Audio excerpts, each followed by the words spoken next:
that. Got it.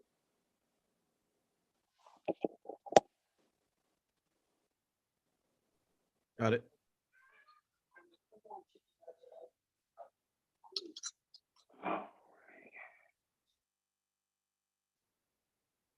There we go. Sorry about that. It's different when on my phone versus on the computer. So sorry about that, everybody. You already know. There we go. There we go. I just had to set everything up. All right, hold on a second. Hold on a second. There we go. Yes. All right.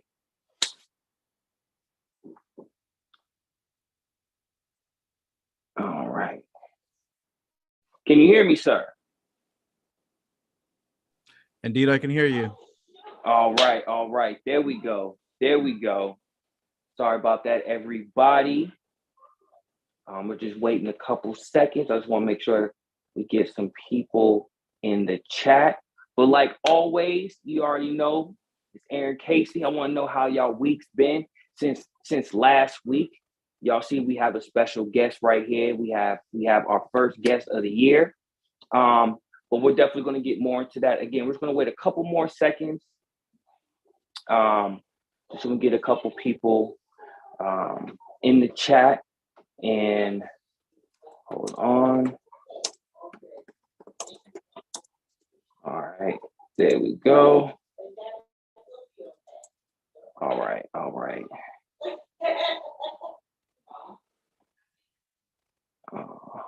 All right.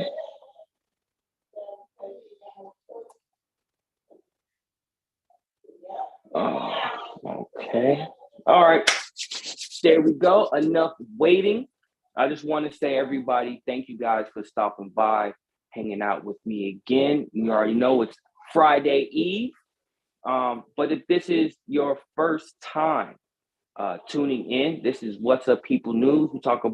I talk about local, national, and international news. I am your host, Aaron Casey. And as you see, we have a special guest in the building. He was on the show before, couple months ago, maybe 4 or 5 months ago, something like that. But he was on. We had a great time. We had a great, awesome conversation. So enough about that. We don't want to hold up his time. He is definitely a busy man. So we're just going to jump right into it. But this is your first reminder. Please like, share, subscribe, hit that like button. You know, we got to affect the YouTube algorithm, all that stuff. It's real, people. The YouTube algorithm, it's real. And hitting that like button affects it, like the Matrix, like, all that. So anyway, enough of me. I'm going to pass the mic off to our special guest. For everybody who is tuning in for the first time, one, introduce yourself and let them know a little bit about you. Sure. My name is Amaro Lionheart. I'm running for Florida State Senate 16 against a Republican incumbent called Ed Hooper. And I'm also acting as a political director for an incredible candidate called Reverend Wade Douglas. He's an incredible guy. And so give you a little bit about myself. I have a bachelor's degree in business organizational leadership. I have a master's degree in executive management, which is another business degree. And I'm wrapping up my PhD, which is also in business leadership, which is another business degree. Nice. Thank you. Multilingual, and I really believe I'm a very humble person that believes in working with everyone, whether you are whatever station you are in life. I am there to support and work together. I believe in cooperative work and getting along with everyone, regardless of your station in life. Last time we spoke, I was running for governor. Now I am actually running for state senate. raised the mindset for that being that I believed that in a democracy, no one should go unchallenged in a seat. And this character by the name of Ed Hooper, who's acting as a very destructive element in Florida, was running unopposed. So I decided to step down from running for governor and endorse Nikki Fried, who's incredible, and decide to run for state senate in order to defeat him, to give her to act as a support element for her and our initiatives for a progressive Florida. Nice, nice, nice. And that's what we need. That's what we need. We need people like you to step up, and if they see a situation or a problem, they're ready to, put on their gloves, roll up their sleeves and get to work. So I commend you for that, and that just shows how much humility you have as far as to say, you know what, this is definitely a powerful position. I see something, a problem that needs to be handled. I'm gonna step aside and let someone else, take that. And for a lot of people, that's difficult, to be in a position to where you may potentially have a lot of power to, help out, do what you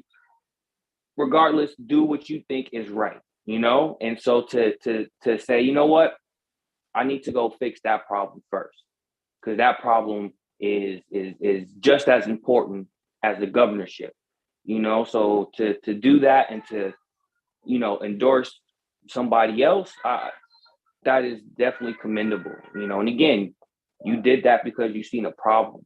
And when most people see a problem, they either, do this, keep it moving, things like that. So that's awesome that you were able to do that. But most importantly, to become a challenger and to fix a situation that has been broken for so long. Correct. So that's awesome. I definitely commend you for that. So with that being said, I know you're busy. We want to get you going. We're gonna get right into the interview. We have 4 questions. Normally, when we have interviews, when we do interviews, we always have 3. But as you can see, the wonderful Miss Quest has her own show, so we had to switch up the format. So now we have 4 questions. So we're going to get right into it. Question number 1. Healthcare is very important, especially now with what's going on. On your platform, one of the issues you have is healthcare. And part of that, you have implementation of the COVID relief order. Can you explain what that is and how that could help your fellow Floridians? Correct. Well, at the time, this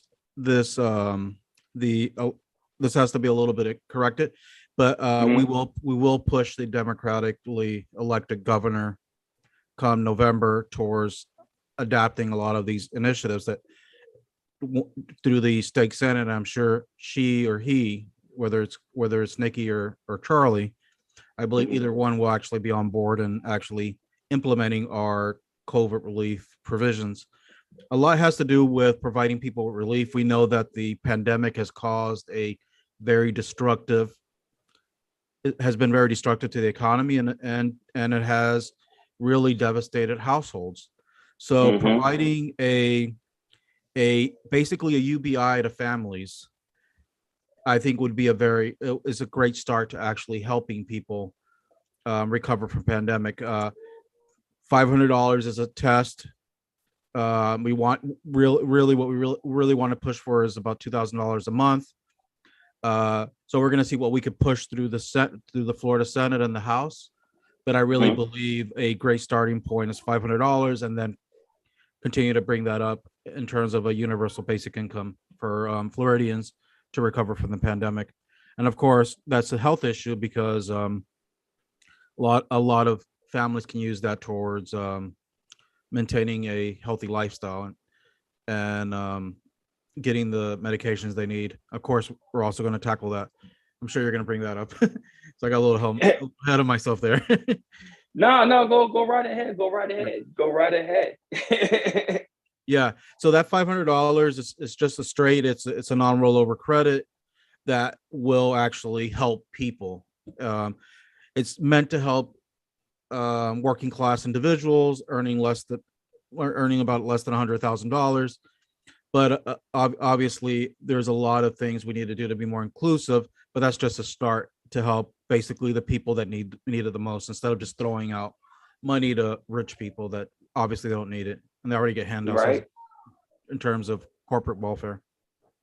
And that's what we need. Get the money straight to the people that need it, Correct. that can utilize it to better themselves, their family, pay some bills, catch up, try to get out of debt, so that they themselves can lead a better, fuller life, and be able to pass that down to their kids, the knowledge, the wisdom that they learn. It's unfortunate, but of course, even in bad times, if you have the mental fortitude to toughen it out, get through it, you have gained wisdom, you have gained knowledge, and by having that assistance to aid in that, now you're able to say, hey, this is what happened when I was down. This is the things that I did in order to, get myself up. Great message to teach to your kids, and they see you go through that, but then come out the other side a better person. I think it's all around a good idea, especially when you're able to help, and be able to help monetarily. Correct. I think that's always a good thing.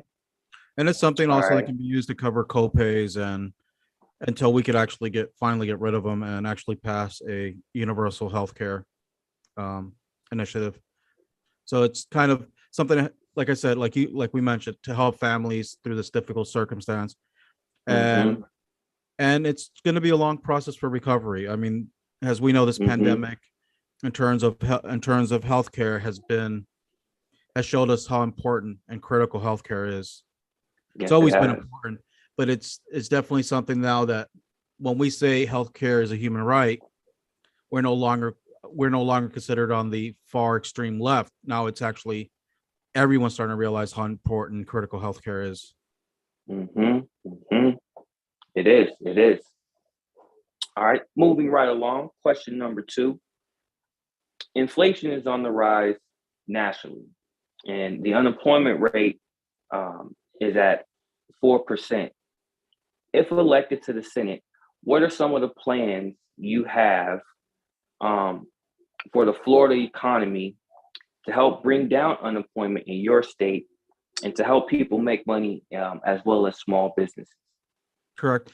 Well, one of the things we want to work on is diversifying Florida's economy, and that is by creating an environment where we can actually not only bring businesses from other states to actually invest in Florida to create jobs, but actually create incentives for Floridians to actually make build their own small businesses and start their own business ventures.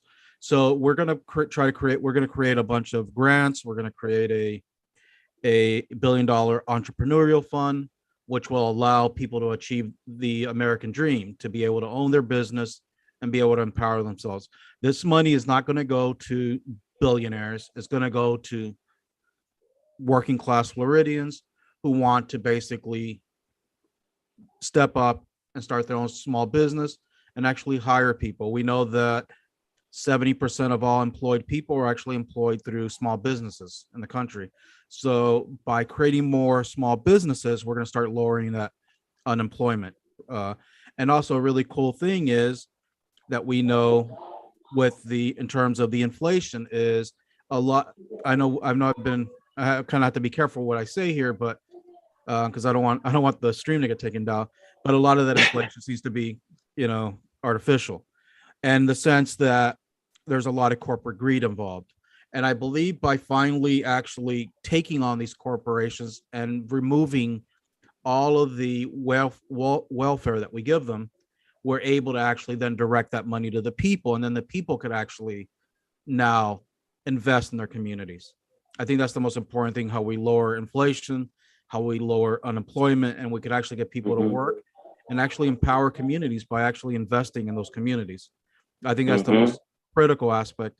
And another point into rising the economy is we're also going to create a film fund similar to the one in New Mexico, and that's going to cost that, and Florida, and we're going to try to make Florida the internet entertainment capital of the world, where we're going to be able to actually fund as well as bigger studios, but low level creators that are just starting off, and they'll be able to add to the economy as well, because that's people should start taking that as a job, and that will that's something that would help a lot of small creators as well.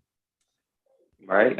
Shoot, I'd move to Florida for that. Shoot, let me make a movie real quick. I got some scripts already. Let's go. Let's do it. I love my movies. I don't want to get sidetracked. Yeah, we're here doing the interview. I'm sorry, but no, that's great. So we're gonna move right along to our next question. Education is very important. It gives students the knowledge and tools to be successful in their future and be part. I'm sorry about that. It gives the students the knowledge and tools to be successful in their future. Part of that success comes from public schools.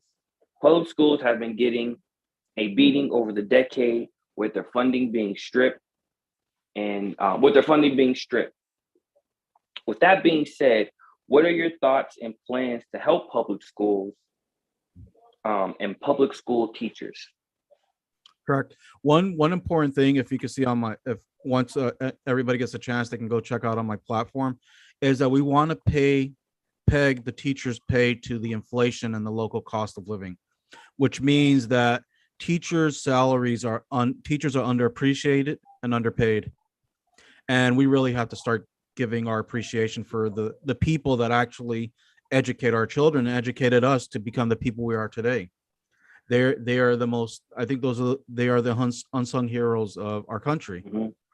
And recently we've seen they've been completely under attack here in Florida with the first it was they were attacked because of their political beliefs. Now you have to reveal your political affiliation.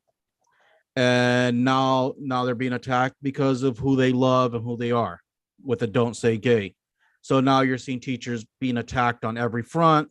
Also with the critical race theory, they're also being attacked on that portion where teachers can get sued and school systems can get sued for frivolous reasons, right?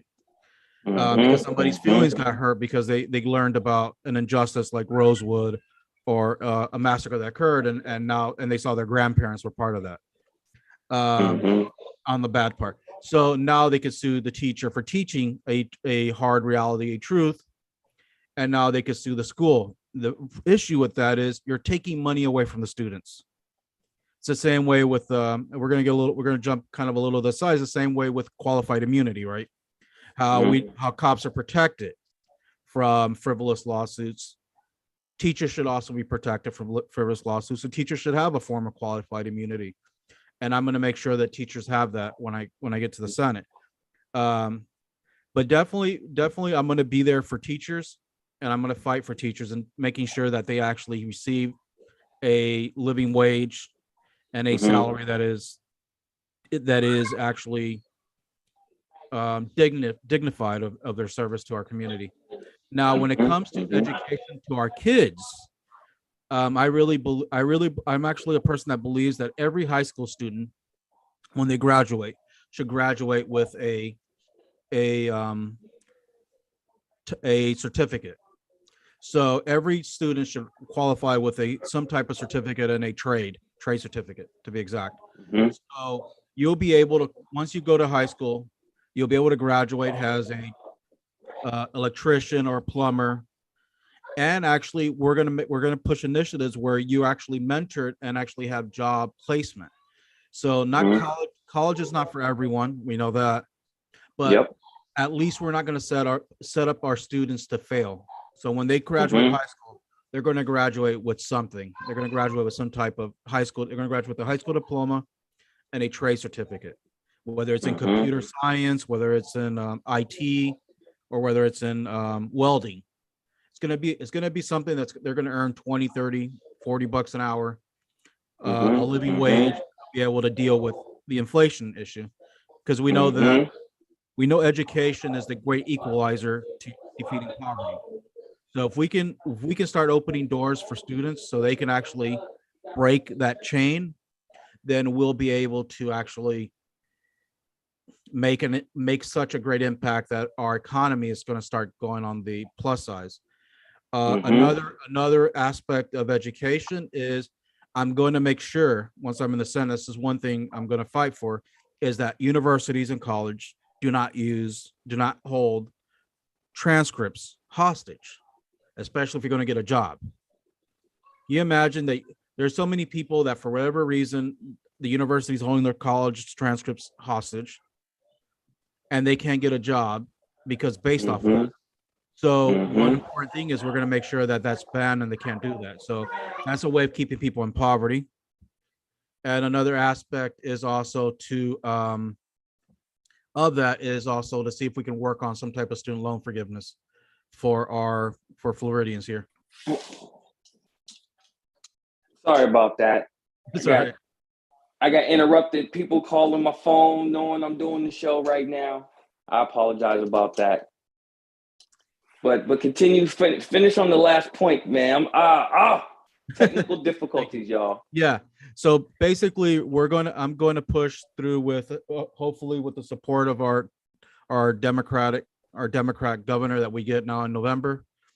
We'll be able. I'm going to push through a bill that actually works as some type of student loan forgiveness for our students here, which is I mean to me that's critical in the sense that it would actually lift the economy. I hate to beat up on Joe Biden a little bit, but he could actually do that with one executive order. Yeah. So so I'm even elected as a state senator, I'm gonna see whatever I can do to go to Washington D.C. and like I've told people before when I was running for governor, don't think of me has just the governor of Florida, but think of me as a future as the governor of all the United States because I'm going to fight injustices everywhere. Same thing's going to apply Mm-hmm. as a state senator. Wherever I see an injustice, I'm going to fight it. I know there's so many people that are fighting for the student loan thing, which I believe is another powerful educational gateway that eliminates a lot of good people from actually being able to finish degrees. I know so many people that have maxed out their student loans and can't finish their education. So to me, that's important that we take care of that and then we end those predatory practices by these lenders. Mm-hmm. Mm-hmm. I also want to say real quick about the education, and I do like the idea of having a trade. We actually did a show a couple months ago, and I know a couple shows I've been talking about housing and the economy and things like that. And I talked about jobs, and everybody wants to be rich, famous, wealthy. Take all the trips, buy all the latest jewelry, clothes, things like that. And people only focus on certain jobs. And I actually had a list of jobs where some of them you name, where you can make upwards to 25, 30, even $45 an hour without having a college education. Not saying that the person can't, again, college isn't for everybody, and one of the things that made the country great was because of the trades, things being made here in America, tables, chairs. Like if you look at some of these high-end furniture companies, a lot of that stuff, it may be used with a particular type of wood, but at the end of the day, uh, somebody got a piece of wood and made a table, and if we can get, craftsmen, artisans to, everybody needs a table, a chair, a bed, a dresser. If we can just get back to that, not only can you make a lot of money, you're also making something here in America. You're adding to the economy. You're helping out your fellow man. And again, you're making some pretty good change on that, and then when people start seeing your craftsman, oh, now you're getting personal jobs from private citizens, and you can charge a little more. Now you're making even more on top of what you were doing, and all you did was get a piece of wood and carve it out to make something. Being a plumber makes a lot of money. So there's different things that people can do to make money, and that doesn't necessarily have to go to college. And if you don't have teachers in place to kind of bring it home, if you don't have teachers in place with that knowledge to pass down to the students, because they're worried about, oh man, I got to make sure we got books and I got to make sure I got decorations up and a board so we can write and the kids can study. If you have teachers focusing on stuff like that, which should be, bought by the school, the district, or they got something so that they can actually focus on the students so that they can become better individuals. And I'm talking about the students, whether it be with math, science, the core things that they need to learn, reading, writing, so I don't want to get sidetracked. Correct. But I definitely think that's a good idea, having a trade. I did welding when I was in school. I loved it. Welders make a lot of money. And little side note, if you can weld upside down, literally and figuratively, if you can weld upside down, you get a boost of I think $10 to $15. Now that may not seem like a lot, but it is as a welder, because a lot of people can't weld upside down. So welding is a great job. I like working with my hands. I have fun doing it. Anyway, enough about that. Let's continue. Let's get to this last interview question. I'm sorry about that. People went off on tangents. I do apologize, but this is the last question, and then we have a quick back and forth lightning round, even though we kind of been doing that right now. But anyway, last question. Another one of your issues is dealing with criminal justice and prison reform. Right now, Florida, unfortunately, has the 13th highest when it comes to arrests, which is 795 out of 100,000. Can you explain to your fellow Floridians the importance of criminal justice and prison reform? Correct. One big issue with that is Florida is being held hostage by the private prison industrial complex. So it's a business to put people away. And a lot of the people that are being put away are minorities.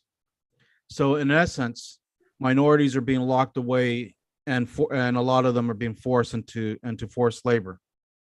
So in essence, it's a modern day form of slavery, right? Mm-hmm, and so that is something that I have committed myself to fight, is the injustices being done by this broken system. And one aspect of that is actually tackling the private prison industrial complex, or let's say the private prison industry, to keep it simpler. So the private prison industry makes a business out of sending people away. So you start having mandatory minimums and all this stuff.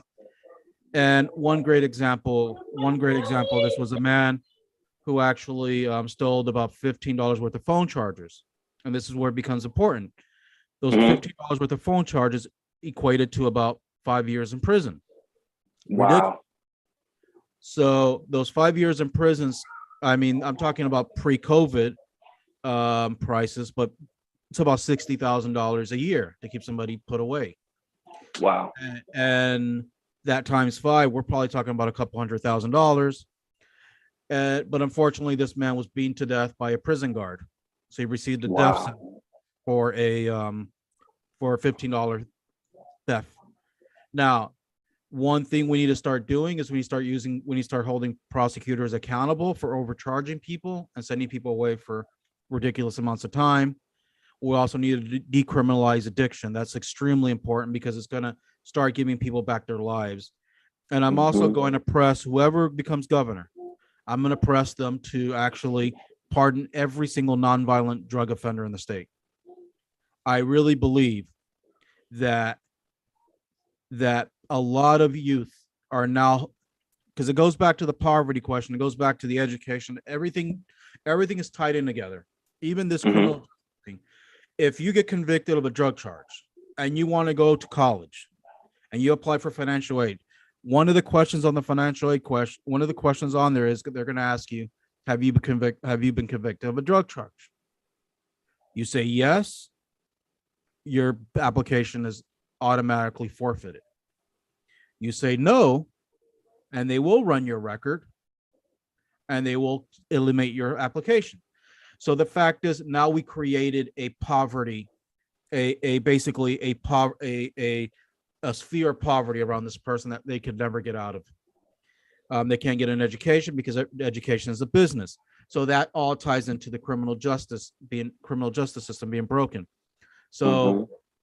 it is really important that we start actually start decriminalizing addiction, and even with these low level drug charges, like a teenager walking with a bag of marijuana getting overcharged for it, and now the charges depend on whether on the color. Unfortunately, it depends on the color of your skin, right? If you are a Mhm. Caucasian teenager caught with weed, most likely they're going to take it away from you and they're just going to say, hey, don't, what are you doing with your life? If you're Yeah. an African American kid caught with it, you're going to go to jail, most likely. So and also there's also been studies where predominantly African American prison systems have been have focused on the punishment, and the mostly overwhelmingly Caucasian systems focus on rehabilitation. So we're going to change that. We're going to focus completely on rehabilitation, and also the same thing with education and criminal justice. If you're in the Florida penal system, we're going to make sure that you get rehabilitated, you get mental health counseling, and then on top of that, when you're almost about to be done with your sentencing, and you're actually bettering yourself, so you're also Mhm. be walk out with a certificate, a trade certificate as well. So when you get reintegrated back into society, you get reintegrated back into as a productive citizen, where you're going to have jobs, Mhm. and and then instead of your probation officer being some kind of overlord that's going to make sure that you know going to be more like a counselor that's working with you to try to make you succeed versus fail, Mhm. because they want you to fail so they can stick you back in that hole and dehumanize you. Another important Mhm. aspect that I want to emphasize on is the immediate ban of silver forfeiture. Um, they use it Yes. as a way to steal. We noticed that in California, the feds and the state police actually raided several cannabis businesses and stole thousands of dollars in cash. They also do that to minorities as well, where a lot of Mhm. people, especially immigrants, get paid in cash because of their immigration statuses, and they'll get caught and they'll have $2,000 and they'll take it away from them. And there's no way for them to be able to fight that because of their status, right? Mhm. Will they go to the police station and show that they got paid because first of all, it's a vicious cycle. Like Yeah. again, in poverty. So the criminal justice system, education, and and healthcare. If you notice, they're all tied together. It's one big ecosystem. It's all integrated into ourselves because any which one of those things together will put somebody in a in absolute poverty. Yeah. So Definitely. it's extreme, and keep them in poverty, and it's just a vicious cycle that continues. I like to say generational poverty because it just continues from people to people. One important thing that I met a prison guard, and she told me this is how sick the system is.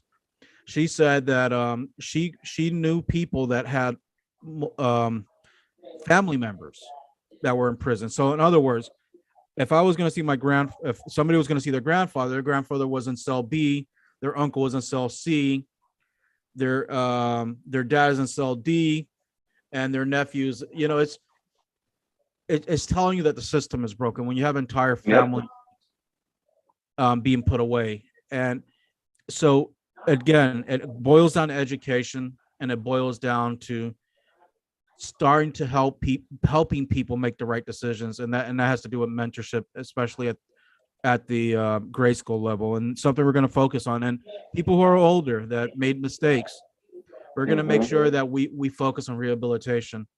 I like to suggest to your viewers that they check out the Nordic system, the Norwegian system.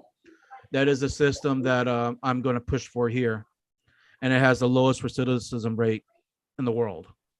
Meaning people, I've heard of that. How they, I forgot exactly how the system works, but I've heard of it. It's different, but it seems to be working, and it's efficient in its way. So yeah, no, I'll make sure to have a link where people can check that out and get more information about that. Because yeah, I've heard of it. I can't explain it too well, but it does work, and it, like you said, it helps reduce the recidivism.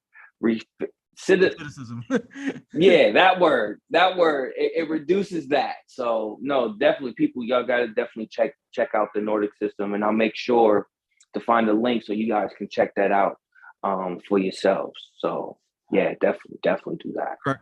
And one important thing about that system, it treats you like a human being. It doesn't treat you like an object. Right now in the prison system, whether you're in California or Florida, because California is another one that has a very nasty prison system, but in Florida, you're treated as a commodity, and that is something that we need to stop. We need to fight. So people aren't commodities. People aren't numbers. They are human beings. So, like, if you notice, one aspect of that is people are giving numbers. That is a form of dehumanization, because you're not a number, you are a person, and that is something we need to stop. That, and I guess that would also help reduce the violence, the violence that prison guards exact on prisoners, right? Like that gentleman that I told you that was beaten to death. So the reason they probably beat him to death because he was seen as a number, not as a human being. And you're less than. correct. Yeah. And the last time something like that was done by I hate to compare it, but the last time people were compared to numbers was during Nazi Germany, where the Jews were giving numbers to actually identify them. So we already know that's an evil system. So the fact that we continue it, and we put our young men and women through this, and sometimes it's not even their fault at all. It has to do with the conditions they're at. I really believe, like I said, prison reform is something, and criminal justice reform. Once we start pegging and start focusing on helping people instead of actually being a destructive influence on them, then I really believe that we're going to see everything kind of work its way out. In other words, we start increasing economic input, and we start increasing education in the communities, and start investing in communities, and I can guarantee you that the crime rates are going to go down to basically zero. Yeah, and not to get philosophical or anything like that, but part of that is a lot of the people that are locked up haven't felt like they've been treated as a human. They've been looked down, like you said. People said you're less than, you're no good, you're not going to make it, you're trash. So even in that regard, even if going back to what you're saying about the Nordic system and how it actually treats you like a person rather than a number, like even that, hey, I see you, even now, for the most part, it may not take something that minimal, but even within that theory, with that thinking, treating somebody like a person, like, hey, you know what? Yeah, you made some messed up decisions in your life. But at the end of the day, if we can connect, if we can get you to,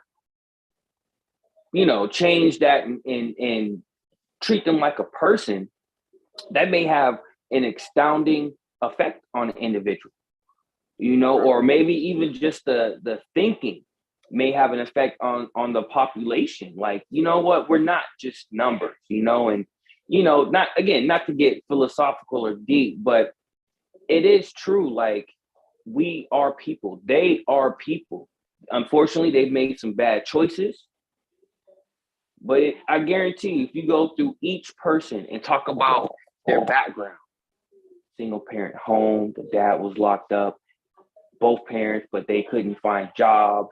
There wasn't enough jobs in the community. All the stuff was taken out. Unfortunately, maybe a lack of education. Like, I guarantee you, no, not one of those. Well, I mean, you may have one or two who is just, evil people and they just want to see the world burn. But I guarantee you, the majority of the people that are in there, if you listen to their backstory, if you listen to their history, they've been through some stuff. And the only outlet that they had was to unfortunately do crime, do violence, because they didn't have that person there to say, hey, I see you. Correct. I hear you. You're not less than. You're not worthless. You have a bright future. There is hope. Let's find, going back to the education, like you said, all this is connected. Hey, you don't want to go to college? That's fine. You like work with your hands?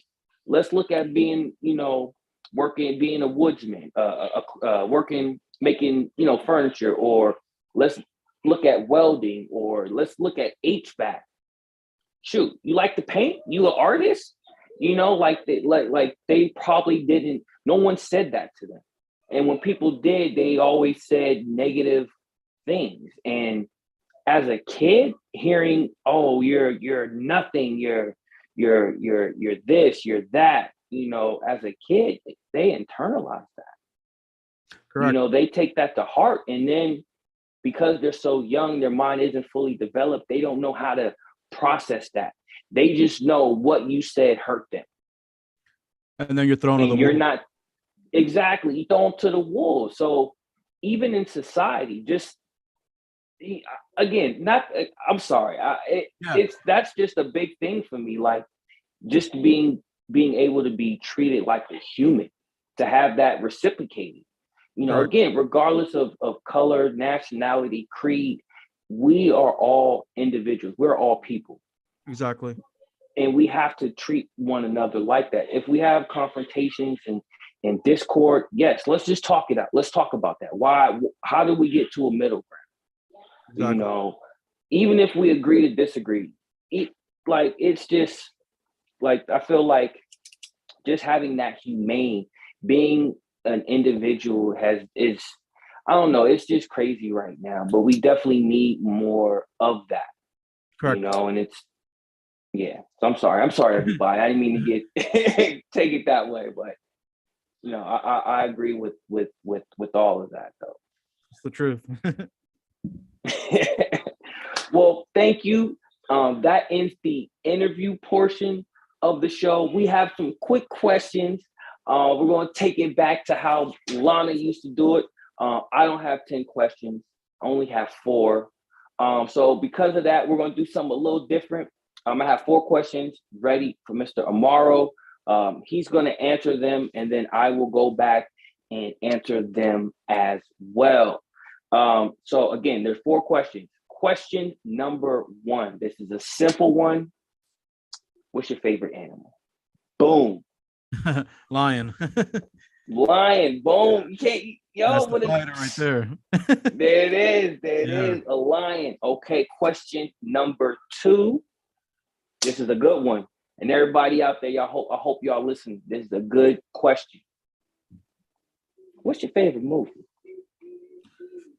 Or what is one of your favorite movies? Yeah, because there's so many. Actually, quite surprisingly, one of my favorite movies is actually is Goodfellas. Nice. Yeah, it's a classic. It is a classic. It's one of them. But classic. Yeah, I'm big into the mob genre. Nice. I got a script ready for that. Oh, that's let cool. You guys know I got a mafia type script already. It's called Vent. It's a good one. It's a good one. Just want to put that out there for everybody. Well, if you need a mob boss, you can call me. I got you. I got you. I got the. I got you. We'll talk. We'll talk off air. Yeah. All right. Question number 3. Now, because we both like movies and things like that, we got to have a balance. So, with that being said, what's your favorite book, or what's one of your favorite books? Well, one of my favorite books is The Art of War, and I actually recommend that every single person reads it, and because it will prepare you for what there is in life because of all the strategies you learn. So it's definitely something to actually look into. Okay. That is a good one. I've definitely been told. People have told me that. Unfortunately, I personally have not had a chance to read it. That is definitely, on my top list of books to read. Yeah. So The Art of War, and what was the other one? It was the 50 Rules of Power or something like that. Correct. Yeah, by Green. That's definitely something really important to read. And even if you don't like reading these materials and you're kind of more of a listening type person, you could easily go on YouTube and type in The Art of War or the 36 Laws of Power. Yeah, there you go. 36. There you go. Yeah, so you could easily type those things in, or The Secret with the powers of affirmation. I think that's another one for me, is The Secret, where you're basically affirming to the greater consciousness that you believe in these things, and these things are actually possible. Well, I know a lot of people will say, well, can you manifest $1 million? That's not really the point of it. The point is that it's the same thing as a placebo effect, right? If I give you medicine and I tell you, hey, this medicine is going to cure you, and it does cure you, it's because your body's actually curing itself because of your belief. And and they do that with medication, right? They have a placebo effect. Yeah. The same thing. The mind is very powerful, and there, I guess I'll text you later or email you later a series of books that empower people that I believe everyone should actually be able to read, to have part of their tool set to prepare them for life. And if you're already an adult, help you get around through life and actually be successful. I think that's really important. Yeah, no, definitely, and I'll share that with our viewers. I don't really talk about it a lot. I need to start talking about it, but I have an immaculate book collection. I might make a video one day and show y'all my book collection. I really do. People that know me personally know I do brag about my book collection. The majority of books in it I've read. I have a good mixture of fiction, nonfiction.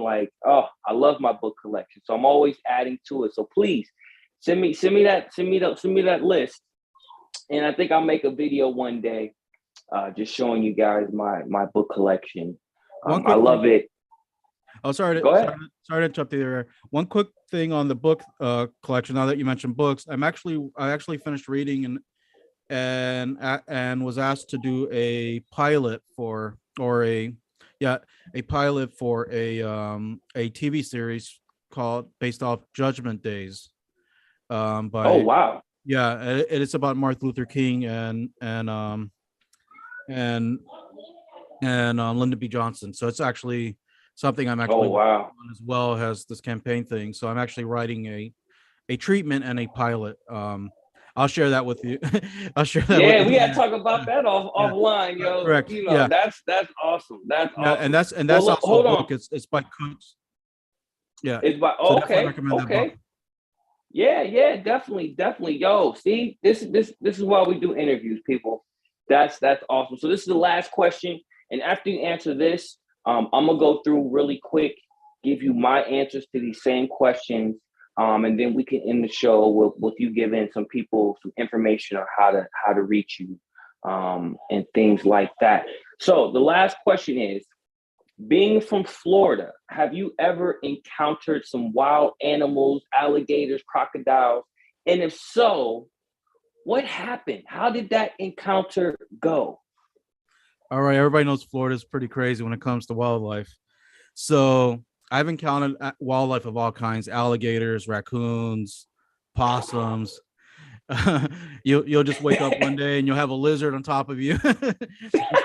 Yo. Yeah, yeah. But you'll just be walking down. You'll be just walking down the street, and a lizard will fall on you. I mean, that's beauty of Florida. You'll just have an alligator just crossing the street, just like, hey, what's good? Just chilling there. You're right.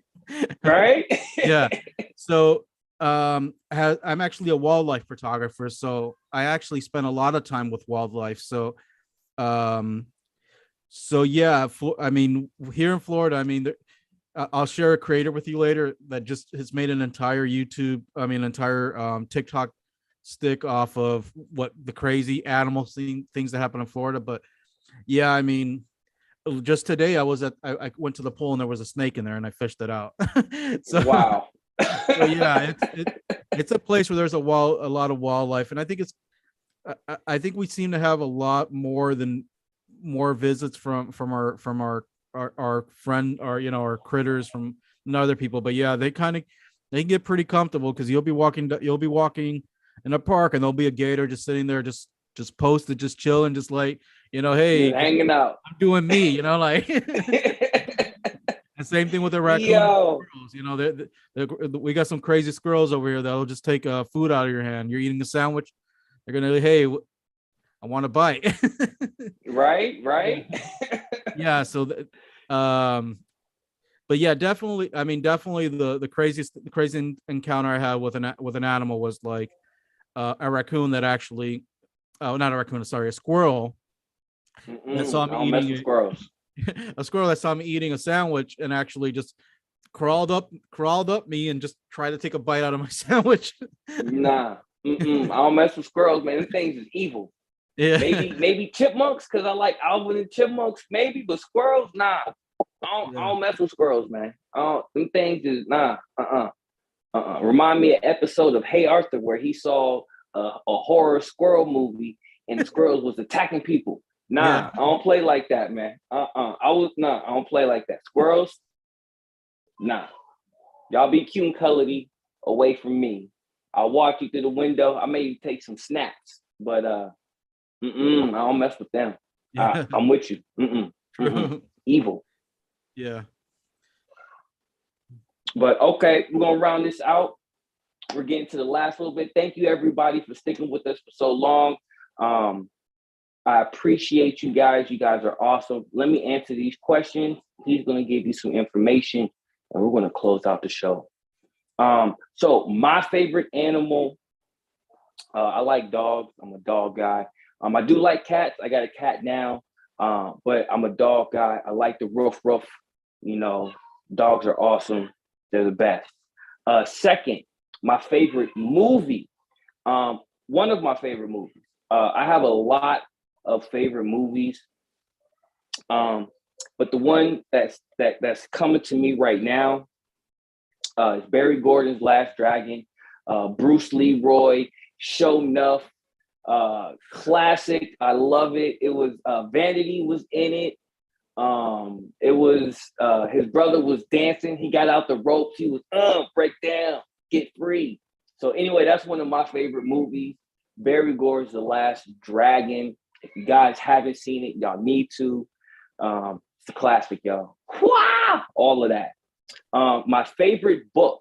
Now I do have a lot, but I'm gonna have to mention two.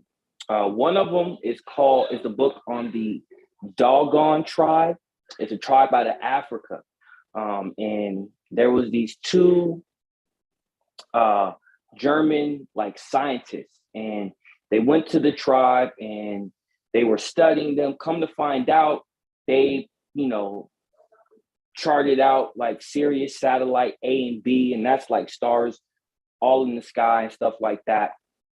Very, very interesting tribe. They make their granaries, and whoever doesn't know what a granary is where they store grains and oats and things like that.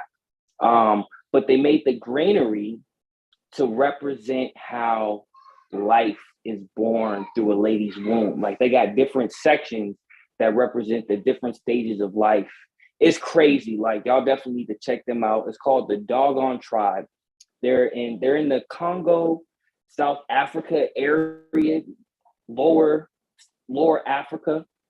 But they're very fascinating when it comes to like science and biology. And it's like, yo, how did y'all learn all of this? So definitely check that out. And then the second one, believe it or not, is about oil. And it's the history of oil, how it started, why it became so popular, so abundant, starting all these different like oligarchs. And it's crazy because of what's going on right now with Russia and Ukraine. But this is a very fascinating book because we think about it like everything is used with oil now, and so like how it became such powerful, and talks about like Saudi Arabia, the Middle East. It gets into a little bit of Russia and Ukraine, but not necessarily the conflict, but just dealing with like oil and oil fields. Very fascinating stuff. Very fascinating stuff. But those two books, again, not necessarily favorite, but those do come to mind. Again, great books. Last question. We're going to round out the show, people, and I'm going to pass the mic off back to Mr. Amaro Lionheart. Have you ever encountered any wild animals? Again, I'm talking to myself. Yes and no. I got chased by a dog while I was riding a bike. I had a paper route, and all of a sudden I heard row, row, row. Come to find out, it was a little dog, but it had a big bark. Scared me half to death, chased me down the block. I didn't get to finish my paper route for the day. I was late and I didn't get paid. I was mad because of that damn little dog. Second is actually wildlife.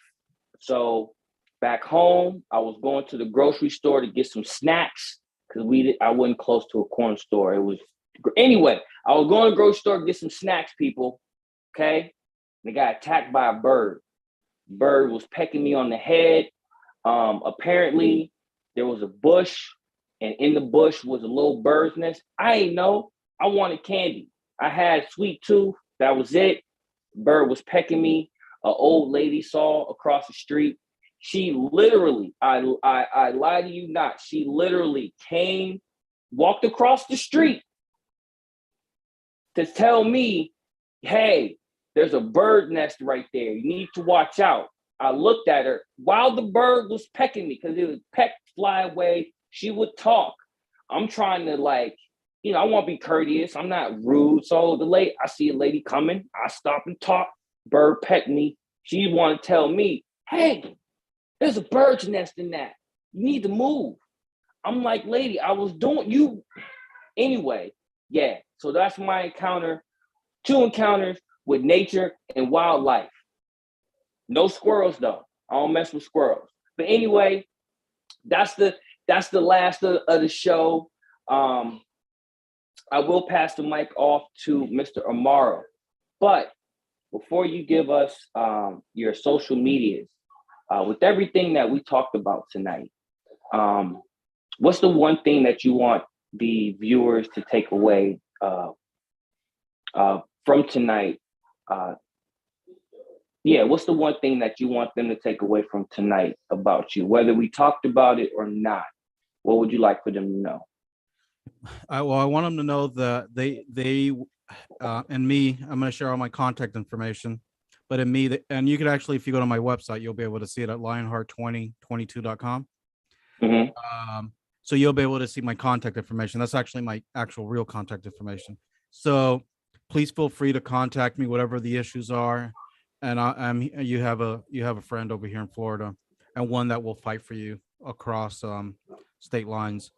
And also, one thing I want to emphasize is please exercise your democratic rights, and please get out and vote.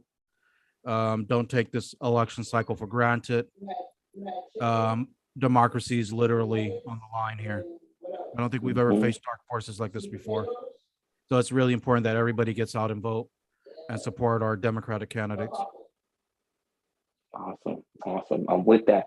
Any social medias you wanna let them know where they can reach you and donate and volunteer? Yeah.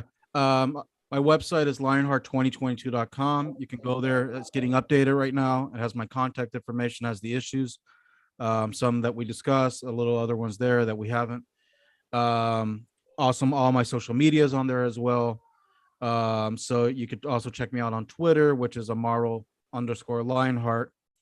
And also, you could also check me out. You could also, if you feel like contributing, then you could check out lionheartforflorida.com, and that actually has my Act Blue. I actually linked it to my Act Blue. If you go directly to the Act Blue website, you'll be able to find me under Amaro Lionheart as well. If you want to pitch in, and any amount is great, whether it's $2 or whatever you could do to help out in actually freeing Florida from a oppressive dictator. Mm-hmm, mm-hmm. Thank you again so much for joining us tonight. Definitely appreciate it. Everybody, everything that he talked about, all his social medias, they'll definitely be in the description after the show. So please, we always say, even though he's not in our state, any type of donation you can do can help the fight.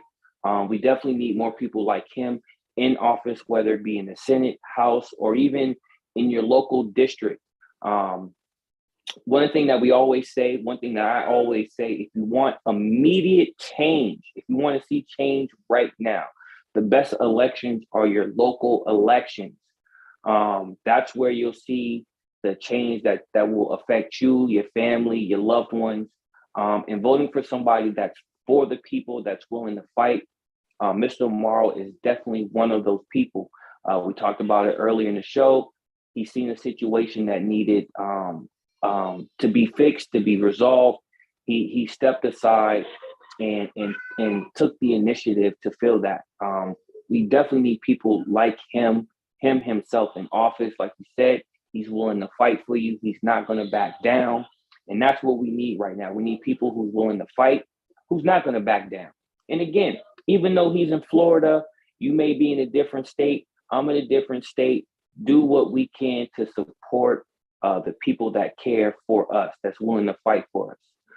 We can't just vote just to vote. We got to know that they are representing us. They're representing the people. I've said this before. It's not about the money. We have to get that, because if these corporations are able to influence the people that are willing to work for us, and end up working for them, we're doomed. So definitely we need people like Mr. Amaro in office, in the Senate, and any level of government. But thank you guys. Thank you again, Mr. Amaro, for stopping with us, taking a little bit of your time. Again, all his social medias you can find in the description below. This is your second reminder. Please hit that like button, like, share, subscribe, all that good stuff. We're trying to affect the YouTube algorithm. This is What's Up People News, and I am your host, Aaron Casey. You guys have a good night and good weekend. Come back next week because we got some more interviews. I'll have more information about that on Monday. But you guys have a good night, a good weekend. We'll see you guys next week. Peace.